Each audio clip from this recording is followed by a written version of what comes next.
panaghiusa or panag-uban as a husband and wife.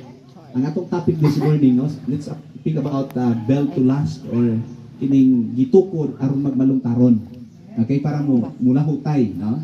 Kung siya ang gitawag nato ga kaminyoon. Belt to last, we speak about belt to last. Mao kining original design ni Lord, no, sa sinugdanan sa tao. Okay, mo gini ang design ni Lord sa kaminyoon. Wa tay mabasa sa Biblia nga ang panag-uban sa ginikanan ng mga anak dili pwedeng bulagon or mga higala dili pwedeng bulagon or bisan unsa man nga relasyon ng kalibutan na dili pwedeng bulagon, gawas lang sa kaminyoon. Amen. Na, mo nang sa Bible, no?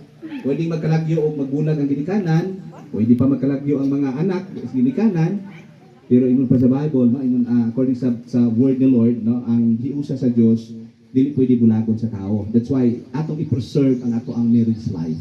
Amen.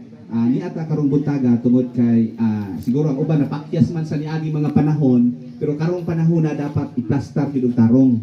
No, dili na pwede usbon ang nakaraan. Ano ba? Okay, tama na tong nakaraan. Human na to, ini katapat nangagi na to.